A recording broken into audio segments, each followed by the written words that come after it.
अस्सलाम वालेकुम।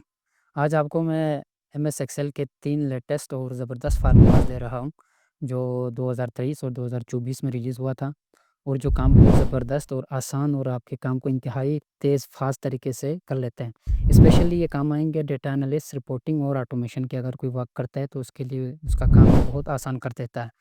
सबसे पहले हम शुरू कर लेंगे टेक्स्ट सेपरेट के नाम से एक फ़ार्मूला है, मैं आपको दिखाता हूँ आइए। देखें टेक्स्ट को सेपरेट करने का जो फ़ार्मूला है वो आपने इस तरह के डेटा के ऊपर इस्तेमाल करना है जब भी आपके पास कोई ऐसा डेटा हो, जो इस तरह से एक ही सेल में मौजूद हो लेकिन आप अगर चाहते हैं इसको आगे मुख्तलिफ सेल में इसको सेपरेट कर दें, तो मैनुअली करने बैठ जाएँगे तो आपको कॉपी पेस्ट करना पड़ेगा, उसमें अच्छा खासा टाइम लग जाता है।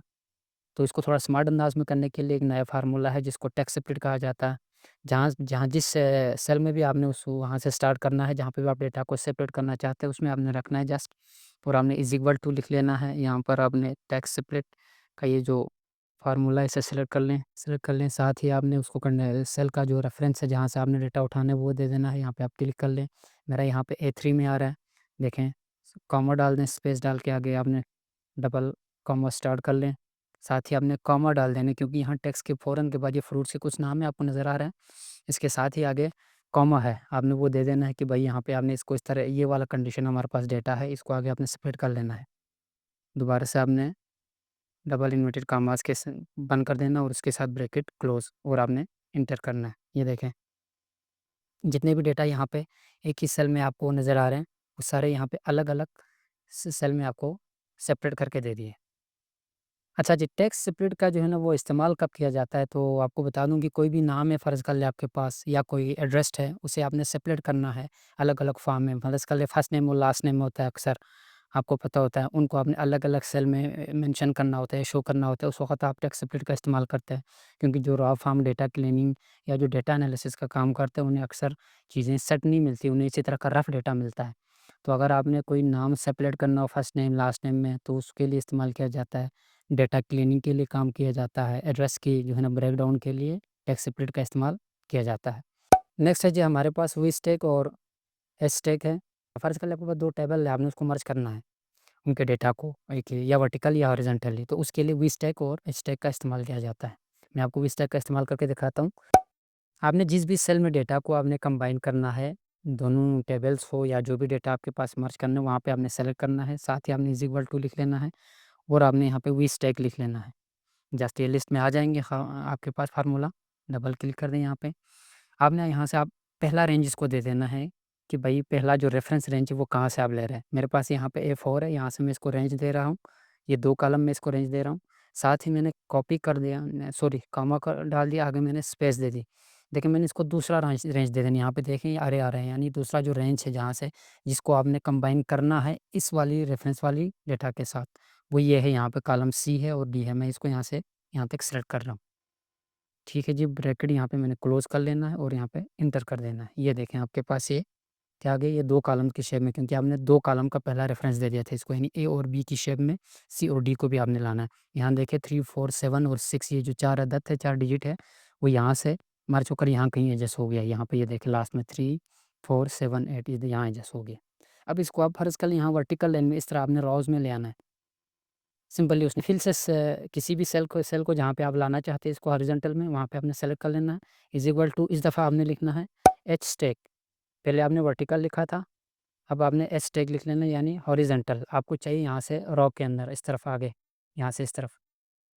जो बाकी रेंज देने का सिस्टम सेम ही है, एच स्टैक आपने लिख लिया, यहाँ से आपने इसको रेंज दे देना है।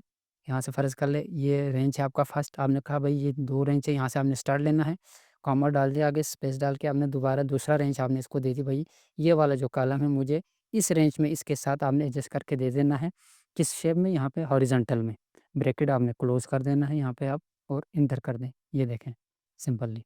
अब ये जो सीरीज़ चल रहा है ना, इस हिसाब से यहाँ पे हॉरिज़ॉन्टल सूटेबल है, जो आपको सूटेबल लगता है, लेकिन मैंने आपको दोनों फार्मूला ये वर्टिकल है, यहाँ पे मैं शो करता हूँ। ये वी और ये एच टेक हो गई। ये देखें यहाँ अगर जो सीरीज़ इस वक़्त चल रहा है इसमें एच टेक ज़्यादा सूटेबल लग रहा है, लेकिन मैंने आपको दोनों फार्मूला बता दिए, जो भी आपको लगता है कि आपके लिए बेस्ट है आपने उसे इस्तेमाल कर लेना है और आपके पास कोई डेटा इस तरह के हो तो उसके लिए यूज़ कर लेना है। वी स्टैक और वी स्टैक और एच स्टैक का इस्तेमाल डिफरेंट टेबल्स को कंबाइन करने के लिए किया जाता है। मल्टीपल आपके पास टेबल हो, उसे आपने मर्ज करना है क्विकली, शॉर्टली, बिना टाइम लगाए, तो उसके लिए आप वीस्टेक और स्टेक का इस्तेमाल किया जाता है। डिफरेंस आपके पास डेटा एनालिटिक्स में, डेटा एनालिसिस के दौरान आपके पास रिपोर्ट्स होता है, उनको आप कंबाइन करना चाहते हैं, उनके रिपोर्ट्स को आप कंबाइन करना चाहते हैं। फ़र्ज़ कर लिया पावर बीआई के साथ आप अंदर आपने कोई रिपोर्ट बनाया, या फ़र्ज़ कर लिया आप यहाँ पर कोई आपके पास सीएसवी फॉर्मेट में कोई डेटा है, उसको मुख्तलिफ एक रिपोर्ट है उसके, उसको आप कंबाइन करना चाहते हो, उसके लिए इस्तेमाल किया जाता है। मुख्तलिफ रिपोर्ट्स के लिए, डेटा क्लीनिंग प्रोसेस के लिए स्टैक और वीटेक का इस्तेमाल किया जाता है, ताकि काम को क्विकली और बेहतर और फास्टर अंदाज में किया जा सके। नेक्स्ट जो हमारे पास है जी, वो टूरा और टू कॉलम है। ये भी तकरीबन एस्टेक और वीटेक से मिलता-जुलता है, लेकिन सेम नहीं, इनका पर्पसेस अलग है और उनका इस्तेमाल करने का तरीका और फ़ॉर्मूला अलग है। ये आपको फ़र्ज़ कर लें, यहाँ पे आपको कुछ डेटा नज़र आ रहा है ये सामने, इस तरह से।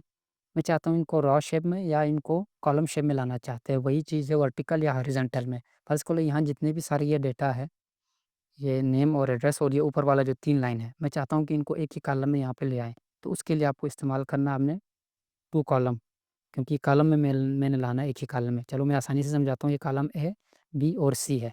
मैं इसके डेटा को सिर्फ़ कॉलम एफ में लाना चाहता हूँ यहाँ पर सामने। उसके लिए आपने is equal to directly TO2 और COL 2 कॉलम लिख लेना है जस्ट। यहाँ पे लिस्ट में आ जाएँगे, डबल क्लिक कर देना है और आपने इसको रेंज दे देना है। सिंपल है, ये बिल्कुल आसान है।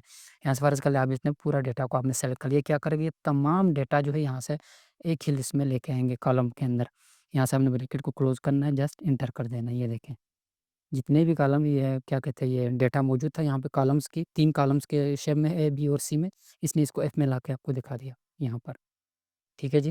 ये आपके पास डेटा आ गया जी कॉलम के फॉर्म में। अब आप चाहते हैं इसको रॉ फॉर्म में आगे आप लेके जाएँ। इन वन बाय वन हर एक को अलग-अलग सेल में आप आगे इस तरफ मेंशन कर लें। कॉलम की शेप में नहीं, सिर्फ़ रॉ की शेप में हो। उसके लिए आपने क्या करना है, यहाँ पे कॉलम पे आपने क्लिक करना है, इज़ इक्वल टू आपने टू रॉ लिख लेना है। जस्ट यहाँ पे आ जाएँगे, डबल क्लिक कर लें आप। यहाँ से आप रेंज दे दें, फ़र्ज़ करो मैं इसी को ही दे रहा हूँ। यहाँ से यहाँ तक आप पूरा क्लिक कर लें, सेलेक्ट कर लें और इसे आप ब्रैकेट बंद और एंटर कर लें। ये देखें, यही डेटा यहाँ टेक्स्ट स्प्लिट से शुरू होता हुआ आगे देखें आप पूरा ये रॉ फॉर्म में यहाँ तक आ गया। यानी ये लास्ट आपके पास जो डेटा लाइनर के तक ये पूरा यहाँ पे आ गया और सर्वे रिस्पॉन्सेस आगे नेक्स्ट लास्ट में, सॉरी, ये वाला है। ये देखें आपके पास। ठीक है जी, ये सिंपल और बेसिक सा है फार्मूला, लेटेस्ट है। अच्छा जी, टू रॉ और टू कॉलम को अक्सर इस्तेमाल किया जाता है मुख्तलिफ सर्वे के जो रिस्पॉन्सेस होता है, जो ऑनलाइन गूगल फॉर्म के ज़रिए आप सर्वे कलेक्ट करते हैं, उसके जो रिस्पॉन्सेस है उसे आप क्लीनिंग करते हैं, उसको कंबाइन करने के लिए टू रॉ और टू कॉलम इस्तेमाल किया जाता है। जो मुख्तलिफ डेटा आपका फैला हुआ होता है स्कैटर्ड फॉर्म में, मुख्तलिफ फॉर्म डेटा इधर-उधर फैला हुआ होता है, उनको कंबाइन करने के लिए इस्तेमाल किया जाता है। डेटा एनालिसिस के प्रोसेस में भी इसे इस्तेमाल किया जाता है। अच्छा जी, फाइनली हम देखेंगे थोड़ा-सा क्विक रिव्यू इन तीनों फ़ॉर्मूलाज़ को जो आपने सीखा है, इसका पर्पज़ क्या है, उसको यूज़ किस तरह किया जाता है। ये देखें टेक्स्ट स्प्लिट है, मैं शॉर्ट फॉर्म में वैसे मैंने आपको बता दिया डिटेल में, यहाँ पे मैं क्विक आपको लास्ट में रिव्यू दे रहा हूँ। टेक्स्ट स्प्लिट हमने आज सीखा, ये किसके लिए काम आता है, टेक्स्ट को सेपरेट करने के लिए, सेपरेट करना या अलग-अलग कर लेना है, मुख्तलिफ सेल्स में आप उसको कन्वर्ट करना चाहते हैं, तो उसके लिए टेक्स्ट स्प्लिट का इस्तेमाल किया जाता है। इसका एग्ज़ाम्पल आप सामने देख सकते हैं, नेम एंड एड्रेसेस है। मुख्तलिफ एड्रेस होते हैं जो लॉन्ग टाइप में होते हैं, फ़र्ज़ कर लिया आप उसको डिस्ट्रिक्ट वाइज़ फिर जाके आप स्ट्रीट एंड मुख्तलिफ सेक्टर्स में आप उसे कन्वर्ट करना चाहते हैं एड्रेस अगर, तो उसके लिए इस्तेमाल किया जाता है। नेम है, फर्स्ट नेम, लास्ट नेम है, फ़र्ज़ कर लो वो फुल नेम के नाम से था, अब मैंने उसको फर्स्ट नेम में, लास्ट नेम में आपने कन्वर्ट करना है, उसके लिए इस्तेमाल किया जाता है। वी स्टैक और एस स्टैक है, रेंजेस को मर्ज करने के लिए, किसी भी 2 टेबल्स को आपने मर्ज करना है या जो मुख्तलिफ रिपोर्ट्स हैं आपके, उसको आपने मर्ज करना है, उसके लिए काम आएँगे। टू कॉलम और टू रॉ वो मैंने आपको बताया, डेटा को लाइनर करने के लिए कोई भी आपके पास मसलन सर्वे है, उसका डेटा मुख्तलिफ शेप में आपका फैला हुआ रिस्पॉन्सेस है मुख्तलिफ स्कैटर्ड शेप में, उन सबको आपने लाइनर करना है, लाइनर मीन्स आपने उनको एक ही जगह इकट्ठा करना है। तो उसके लिए आपको ये 2-3 फार्मूला इस्तेमाल किया जाता है। अगर आपको ये वीडियो पसंद है तो लाइक करें, शेयर करें और कमेंट में ज़रूर आप बता दें कि मज़ीद आप किस फार्मूला के ऊपर आप वीडियोज़ चाहते हैं। Thank you.